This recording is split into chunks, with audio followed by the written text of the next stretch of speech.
마지막 종장이 이게 이야기거리가 많은데, 싫어하는 인생공부 송희복의 서정시 비평.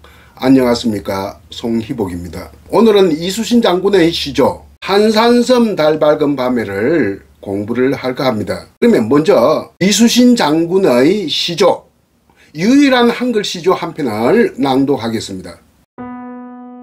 한산섬 이순신. 한산섬 달 밝은 밤에 수루에 혼자 앉아 큰 칼 옆에 차고 깊은 시름하는 차에 어디서 일성호가는 남의 애를 끝나니. 잘 들었습니까? 그 남들은 조금 아니야 의아스럽게 생각하는 분들도 있을 겁니다. 이수신 장군이 전쟁 중에 뭐 늘 쓰는 한시는 몰라도 뭐 시조까지 썼겠느냐 뭐 이런 이야기 하는 사람도 있는데, 이거는 여러 가지 문헌에 나오는 시조니까 확실히 이수신 장군의 시조가 맞다는 것을 말씀드리고, 왜 이것을 우리 유튜브에서 공부를 하게 되느냐 하는 이야기부터 하겠습니다. 제가 무슨 공적인 일로 통영에 갔었습니다. 8월 초순에 갔었는데 하룻밤 호텔에서 자고 왔어요. 그 호텔이 한산도를 바라보이는 아주 아름다운 풍경을 볼 수 있는 그런 호텔이었어요. 마침 그 어두워지기 전에 한산대첩을 기념하는 재연하는 그런 행사를 벌이고 있어가지고 잘됐다 해서 막 안에 그 사진도 찍고 동영상도 찍고 했습니다. 이제 그걸 안에 여기에서 소개하는 김에 이 시조를 공부하게 되었다 하는 것을 말씀드리겠습니다.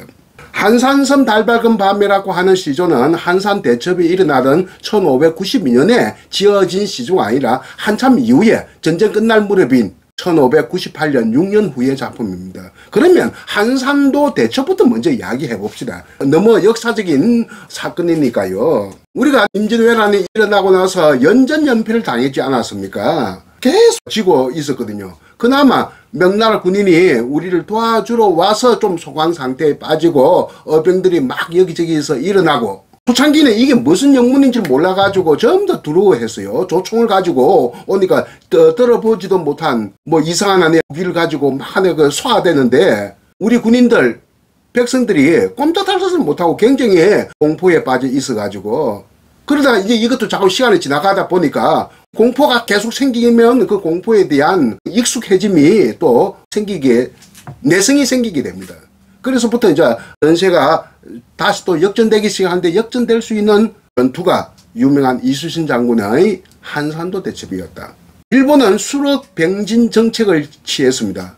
수군과 육군을 같이 움직이는, 그래야 군수품이 보급이 될 수 있지 않습니까?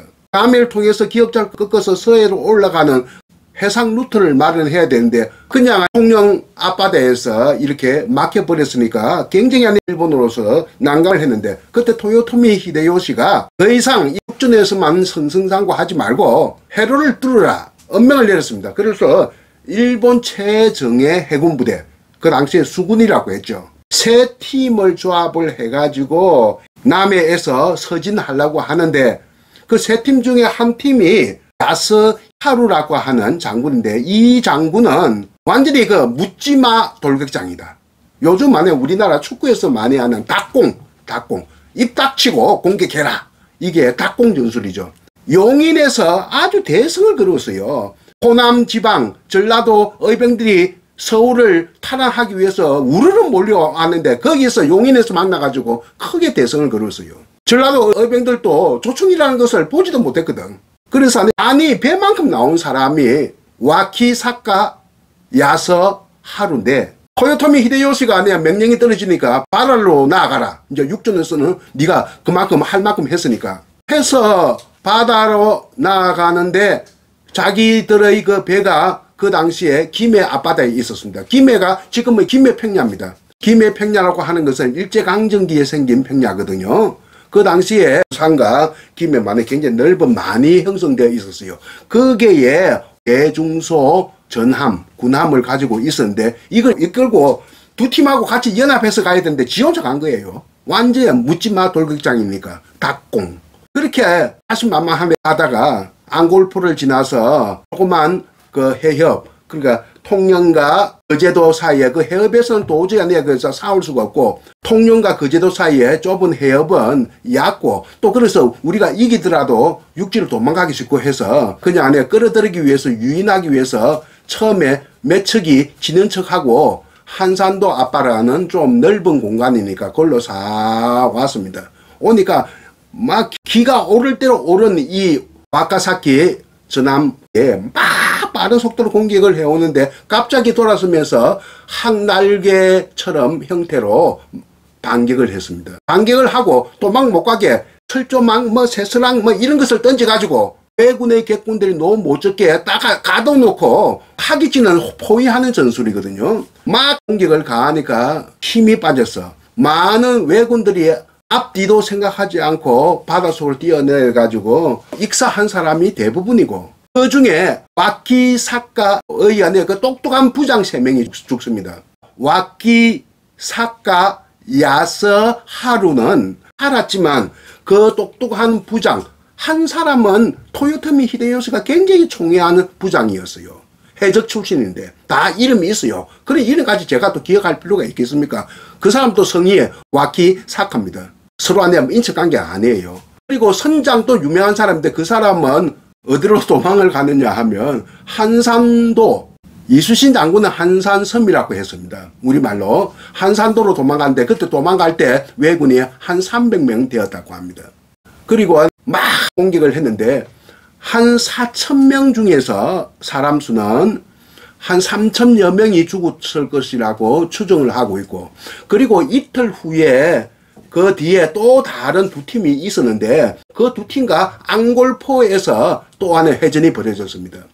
그러니까 한산도 대첩원 해전은 앙골포 해전과 같이 묶어야 됩니다. 왜냐하면 한 이틀 3일 상간에 있었던 일이니까.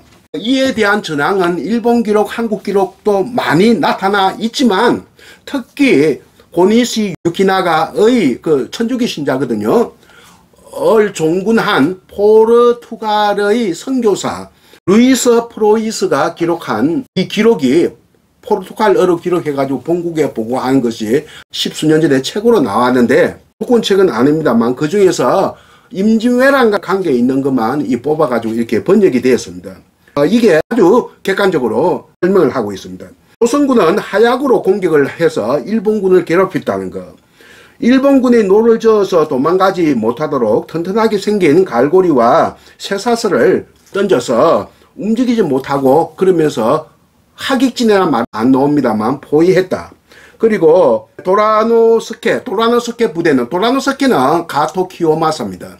그리고 니시 유키나가를 천주교 세례명으로 쓰고 있어요. 아고스티니우라고 했습니다. 아고스티니우 종군 선교사입니다. 그래서 도라노스케 부대의 용감한 장수 한 명이 전사했다는데 이거는 조금 잘못된 거고 한 명도 아니고 2명입니다. 2명이고 또 한 사람은 그 선장인데 가장 큰 선의 선장인데 그 사람은 해잔병을 이끌고 한산도로 들어가 숨어 있다가 조선군에 의해서 대부분 죽었습니다. 죽을 때 이 장군은 할복 자살을 했어요.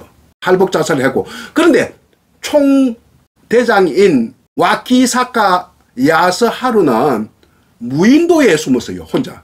무인도에 혼자 숨어서 10일간 버팁니다. 10일간 버틴데 조선군이 10일 동안 수색을 못했어요. 설마 거기에 있겠냐 싶어서 통영 여행 가보면 무인도가 엄청나게 많습니다. 막 빽빽하게 있어요. 그 무인도에 숨어 있는데 그러면 10일 동안 어떻게 버티냐? 미역 먹고 버텼다고 합니다. 그리고 가지고 깨진 배를 뗏목으로 만들어 가지고 극적으로 탈출해 가지고 전쟁이 끝난 다음에 그 기록을 후손들에게 남기는데 그 지금도 후손들이 많이 번창하고 있는데 와키사카 후손들은 8월 초 한산도 대첩이 있는 날에는 반드시 한 끼 정도는 밥 안 먹고 미역만 먹는다 하는 풍속이 지금도 전해지고 있다고 합니다. 이 두 해전을 합하면 제 생각에는 3,500명 이상 어나 죽었고 그러면 오늘 공부할 시조는 언제 때 거냐? 6년 후 전쟁 끝날 무렵의 이야기입니다. 이수신 장군이 막 안에 감옥에도 가고 그러지 않았습니까? 그래가지고 전쟁 막바지에 삼도 수군 통제사 뱃을 다시 받습니다. 삼도 수군 통제사는 경상도, 충청도, 전라도 세 도를 관장하는 거니까 일반 관찰사보다는 더 높은, 상당히 높은 아니야 근데 초대 통제사가 됩니다. 그 통제사는 한일 합방 때까지 계속 이어져 내려오고 있습니다. 그때 본부는 어디냐면 한산도였습니다. 전쟁 끝나고 어디로 옮기느냐 하면 지금의 통영에 지금도 거기에 남아있는 그 간청으로 옮기게 됩니다. 그래서 거기에 있을 때 분명히 이 시가 무슨 뒤에 후인들의 작품이 아니라는 것을 알 수 있는 것은 이 충무공 전서 정조 때 만들어지는데 이런 기록이 남아 있습니다. 한산도 월명야 상수루 무대도 심수시 하처 일성강적 경첨수라는 한 글귀가 남아있는데 산문은 아닌 것 같고 운문 같거든요. 내가 방금 읽으니까 꼭 무슨 운율이 있어 보이지 않습니까? 한산도, 한산섬, 월명야, 달 밝은 밤, 상수루, 오를 상자, 위상자, 오른다, 어디에? 수루에 올라. 수루는 뭐냐 하면 수비하는, 지키는 누가? 다락방이라는 뜻이거든요. 뭐 촉숙류 같은 게 전시에는 그게 수루가 되는 겁니다. 난강적으로 바라보면서 적정을 살펴보는 것이죠. 상수루. 근데 지금의 근현대 용어는 망루라고 합니다. 알아보는 누가 망루라고 하는데 그 당시에는 수루라고 했습니다. 수루에 올라서 무대도 큰 칼을 어루만지면서 애모하다 할 때 무자입니다. 어루만지면서 시조에는 큰 칼 옆에 차고라고 되어 있는데 이 한자로 표현된 말에는 무대도 큰 칼 어루만지면서 심수시 숫자가 제일 어려운 것은 숫자 하나밖에 없습니다. 근심걱정할 수 그러니까 실험 숫자입니다. 실험은 우리말인데 잘 몰라요. 근심걱정이라 해야 무슨 말인 줄 알죠.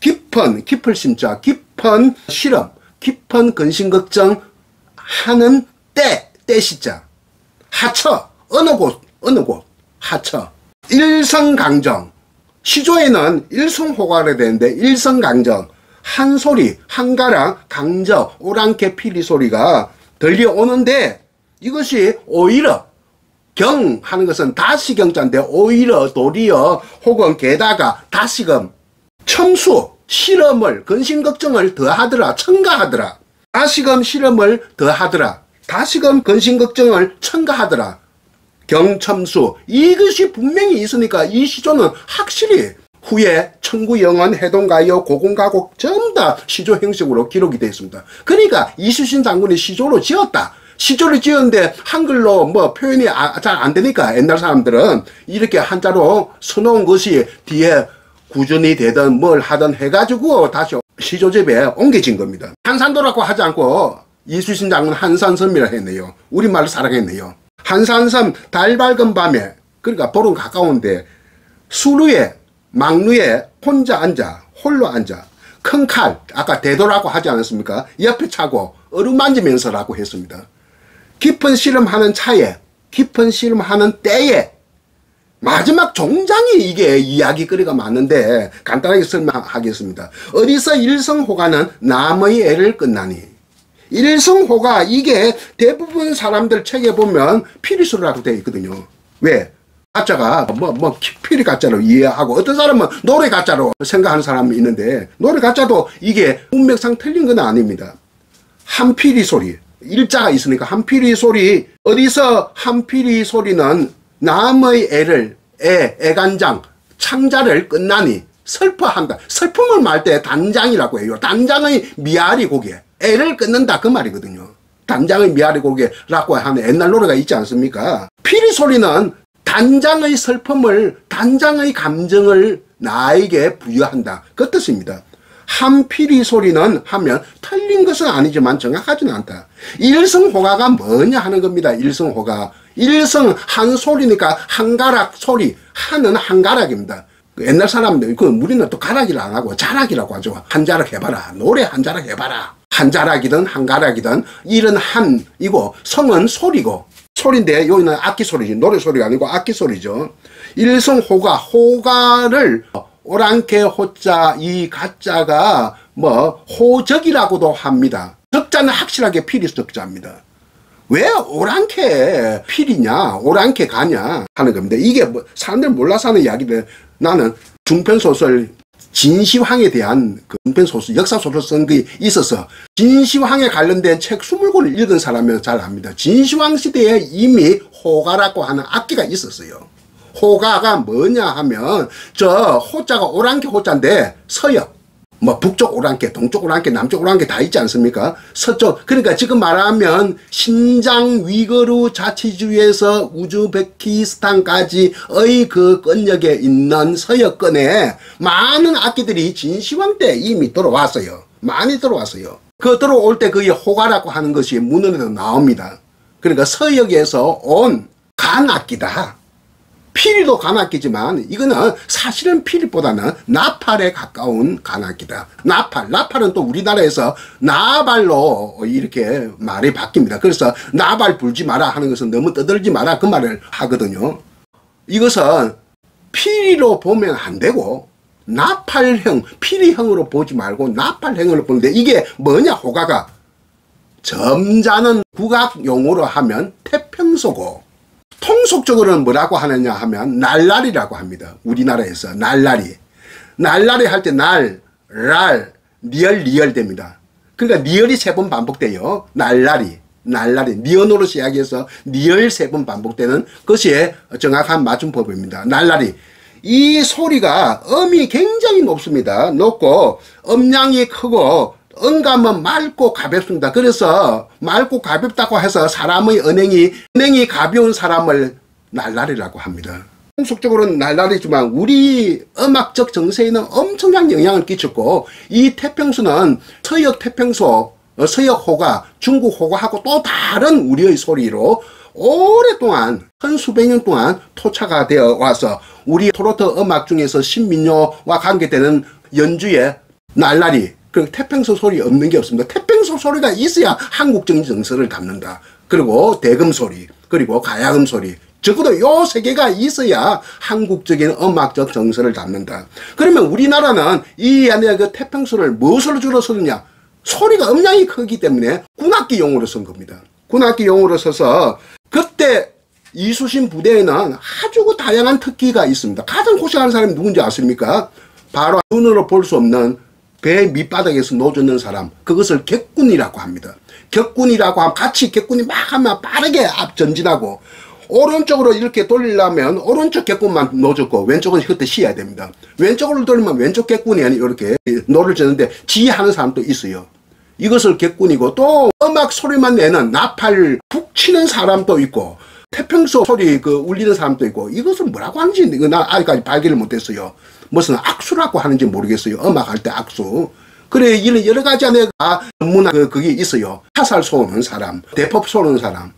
우리가 이긴 것은 대포로 이긴 겁니다. 야구에서도 안타만 치는 팀과 홈런 치는 팀은 결국 홈런 치는 팀이 이기거든요. 한 10중 8구는. 그러니까 우리가 대포 부대, 홈런 부대니까 이긴 겁니다.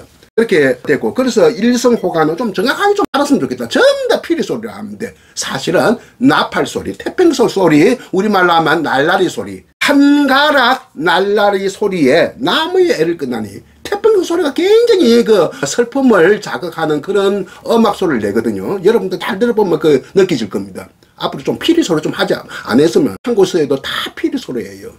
왜냐하면 호가를 갖다 호적이라고 이게 나와 그 구구사전에 나와 있고 또 구구사전에 보면 호가를 갖다가 뭐라고 되어 있냐면 이것도 정확한 그 표현이 아닌데 호덕이 가짜라고 되어 있고 옥편에는 사전에는 또 그리고 안에 하나는 1 날라리 2 플리피리 이렇게 되어 있어요. 그러니까 플리피리는 전혀 아니죠. 여기에서는 날라리는 맞지만 그리고 여기 또 중요한 것은 어디서 들려오는 날라리 소리에 나무의 애를 끝나니 왜 나무의 애를 끝나니 하는 이수신 장군이 화자인데 나의 애를 끝나니 했는데 왜 나를 나무로 했느냐 하는 겁니다.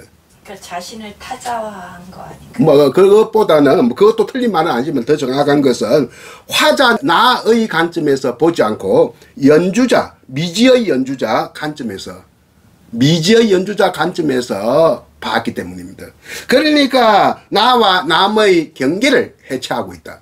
이수신 장군의 이건 바로 서정시의 본질이다. 태평소를 부는 사람의 입장에서 볼 때 이수신 장군은 남이잖아요. 그렇게 태평소 부르는 그 연주자, 그 군사, 그 군인 군인의 입장에서 볼 때 그 장군은 나가 아니고 남이니까 남의 애를 끝나니 나를 보고 남이라고 이렇게 한 것은 바로 나와 남의 경계를 해체하는 이순신 장군의 시인으로서의 면모를 볼 수 있겠고 시점을 거기서만 이동한 거네요. 그렇게 뭐 자신의 시점을 그렇죠. 시점 이동이라고도 할 수 있죠. 서정시를 내가 이야기 많이 했습니다. 주객일치요 무라일려다. 주객 이순신 장군은 주고 객은 누굽니까? 연주자인데 뭐 일체가 됐다. 그리고 무라일려 물 어떤 사물. 그러니까 일성호가는 하나의 사물 아닙니까? 날라리 소리도 사물이거든요. 사물. 그러니까 물입니다. 물. 일성호가는 물이고 나는 남이고 남은 나를 시적 화자를 말하는 겁니다. 그러면 이 시조에서 가장 시적으로 가치가 있는 부분이 바로 남의 애를 끝나니 그 부분이죠. 왜 나의 애를 끝나니라 하지 않고 남의 애를 끝나니라 했느냐. 서정시의 높은 경지에 도달한 것이다. 나를 객관화하고 타자화하고 그럼으로써 미지의 군인 연주자와 나의 그 심정을 하나로 일체화시키는 서정적 일체화 동일화시키는 이런 솜씨를 보여주고 있다. 뭐 그런 것까지 생각하고 지은 건 아니지만 그 결과를 볼 때 우리 현대 시의 관점, 이론의 관점에서 볼 때 그렇다는 이야기입니다. 그러니까 상당히 높은 수준의 시조다 이렇게 봐야 되는 겁니다. 남의 애를 끝나니 남 그 한자가 이 시를 서정세의 높은 경지에 이르렀음을 충분히 확인시켜주는 것이다. 우리는 여기서 이야기할 수 있겠고요. 그래서 별거 아닌 뭐 교과서나 지나가다가 한 번씩 보고 읽는 이 이순신 장군의 시조에도 이렇게 이야기거리가 복잡하게 얽혀 있다 하는 것을 말씀드리면서 오늘 강의를 여기서 마치도록 하겠습니다. 안녕히 계십시오. 한산섬 이순신. 한산섬 달 밝은 밤에 수루에 혼자 앉아 큰 칼 옆에 차고 깊은 시름하는 차에 어디서 일성호가는 남의 애를 끝나니